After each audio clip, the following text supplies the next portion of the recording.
While since I hopped on here. A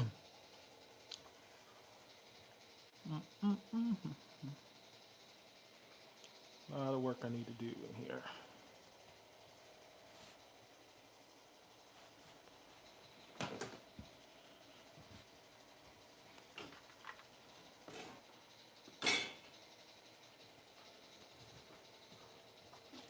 What's going on, guys? All right, so today I'm going to be doing a treatment on my Signonium.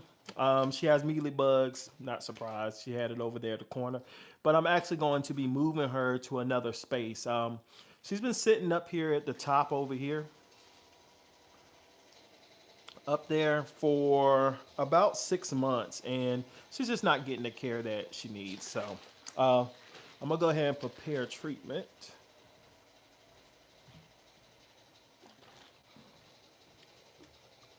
Now this right here,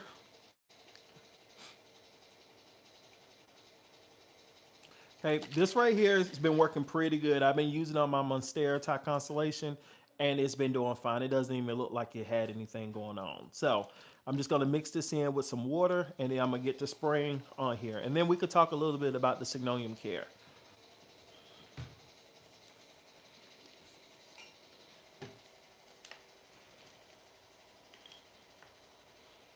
All right.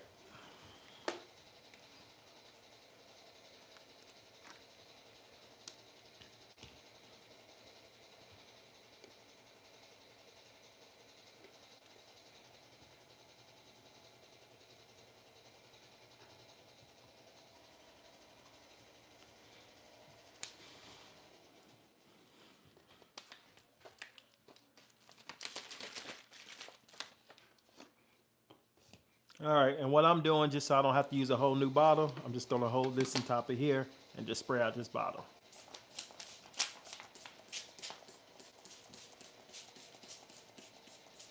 Now, the good thing about this stuff is that you can spray it on the plant, on the leaves, on the stem, and you also can put it inside the soil too, and that'll help with any type of eggs or anything that's about to do some hatching. I don't know if it's eggs, but any type of hatching that usually gets in the soil. I've been using this stuff now for about 4 months. Well, for sure 3. I want to say going on 4 months, guys, and I have not lost a plant to it. So, is it the best out here yet? That's still to be determined. I'm going to find out. But it definitely don't kill your plant. So, it's not hurting. So, let's just see how good it helps.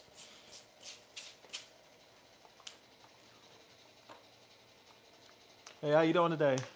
If you have any questions or anything, just drop them down in there. And I'm gonna talk. This right here again, guys, is just my Signonium over here. I bought it from a big box store, so it has a little bit of everything in here. It has the butterfly and the confetti that's mixed in here. I'm gonna be repotting these two together. So this one right here, I'm gonna take my time. Every time we come in here, I drop a plant.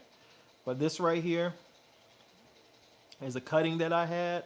And if you see down here, they're already rooted. So we're gonna be doing a repot with this. And I'm going to be doing a repot with this one as well, combining the two. I'm right now spraying it because this one has mealy bugs, that one doesn't, but I'm going to put the treatment together because I'm going to be repotting them together. They'll be completely fine. I'm not worried about them not being able to recover. I don't want to delay repotting this plant because we're already getting closer to the cooler months, and that's when the plants become dormant. So I want to give this just a good fighting chance, so I need to move as fast as I possibly can. And I'm going to be relocating this plant as well, possibly putting it in my room or in the office to allow this plant to get a little bit of appreciation. It's sad up there because it keeps getting overlooked. So one thing about Signoniums, guys, Signoniums love a lot of light. I'm going to move it a little bit closer so you can see it. Right here, Signoniums. Signoniums love a lot of light. I'm talking about as much light as you can give to them. And they're even okay if that sunlight starts to beam on their leaves a little bit. But they do not like to dry out 100%. Even though I'm the only one to stream in.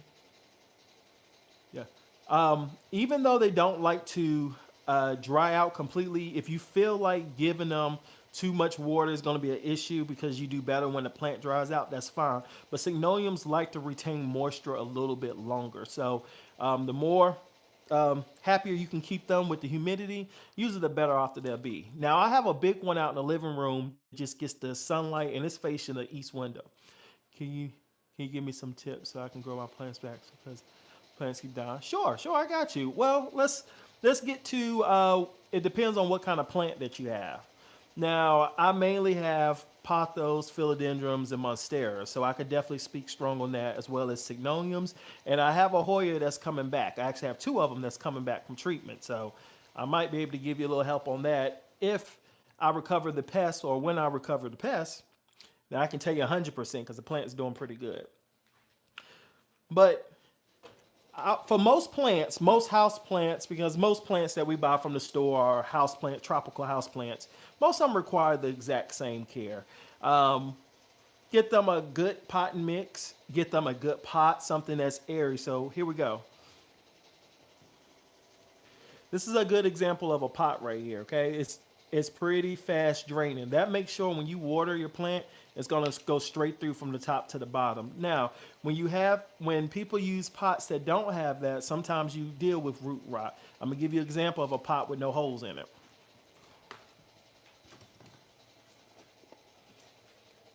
Right here. It has no holes in it. So when you water your plant, if you give it too much water, that water could potentially just sit in the bottom of this. That's why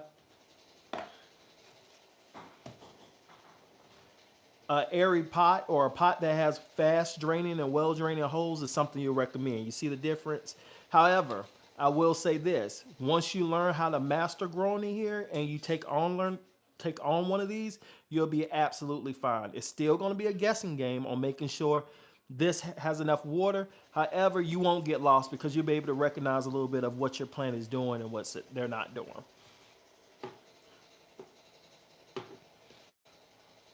Now, if you really just want to know a good mix is to get straight out the store, I got you.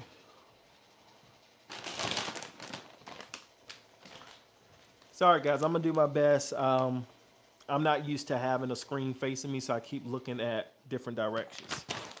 This right here, this is what you want. This right here is Sungrow Black Gold, and it says Orchid Mix, but you can use this for your philodendrons, your monsteras. Now, when you're potting your monsteras, I definitely would add a little bit of indoor potting mix.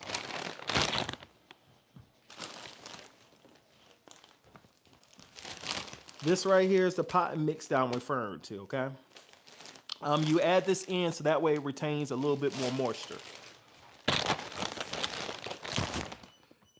Now, when it comes to if your lighting condition, that does matter as well.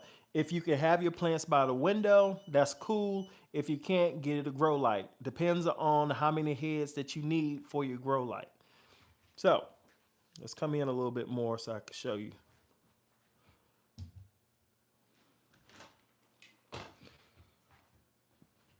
Okay, so you should be able to see now. When we're talking about the heads, this is what I'm referring to when I say heads. These are heads.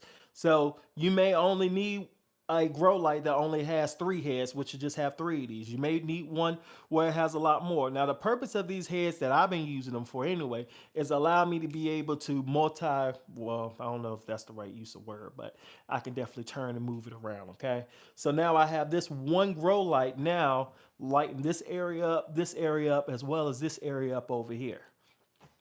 Um, and you run your grow lights for however much time you need. Now I still have a window over here and I'm still using the grow light. So again, that just determines on how much light your plant needs to grow.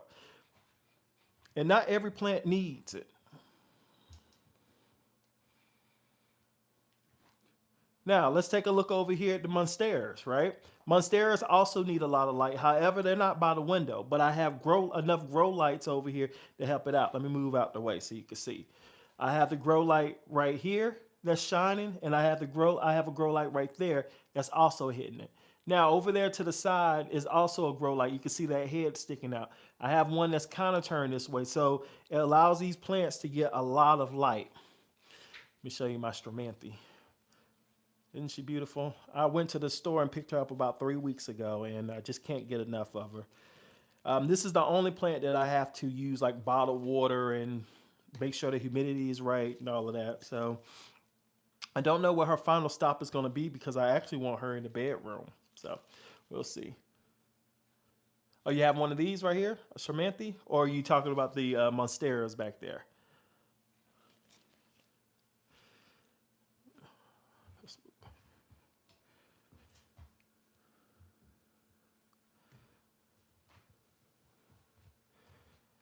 All right. Also, to be mindful when you're doing any type of plant care that you make sure you wash your tools when you're done with them. I wish, and maybe this is an idea for y'all, just give me a little bit of credit. If we can find some disposable trimmers, that'd be nice just to be able to and throw them away because the washing and cleaning that gets very hard to remember. So now I'm going to go through here and I'm just going to cut some of these off. Now I really want to take my time when I'm doing this because remember, I'm repotting this plant together, but everybody, the way that you repot a plant, the way you post it like this, or if you put it in crooked, that's the way it's going to grow. So try not to rush that. Let me get a little bit closer. I saw a message pop up. Okay, so if we're talking about the Monstera over there, I have one a little bit closer right here. The Monstera, got you. Okay. Sorry, didn't mean to do that. We have one closer right over here. This is gonna move. I know it is, but let's see here, and let's put right here. So let's put some light on it so you can see. All right, so this right here is my Monstera Thai constellation. It's one of them anyway. Okay, so if we're looking for the care for a plant like this, you definitely got to give monsteras a lot of light. Like we was talking over there, give it some light. I still have some light that comes from here, the window light, and I still make sure that it has its own grow light. It's not the most reliable because it's not turned and positioned in the right way, so I'm going to have to figure something out for that. Next thing is your soil. You want to make sure it's in a nice airy mix, but you give it a little bit more indoor pot mix just so it can retain that moisture a little bit longer. You get an extra day out of there in between. Now, if you're good with just watering, you can go straight for the chunky mix and keep it moving. But they don't like to dry out completely, and not at least not the ones with variegation in them. Um, Water when dry or when almost dry, and that's pretty much it. The nature on that. Um, if you have any questions, just put them down there at the bottom. I'll definitely answer them to you. You fertilize this plant however many times you normally would fertilize your plant. Nothing, I wouldn't go over the board with this plant. But I will say that once this plant gets sick, the first thing you need to do is actively get in there and go ahead and start correcting the problem because this plant does not like to deal with pests. And when it feels it and when it starts attacking, it will start dying very quick. So just get ahead of it. But anyway, hopefully that answered all the questions. But if not, put them down at the bottom and I'm going to go ahead and get off of here. Y'all take care.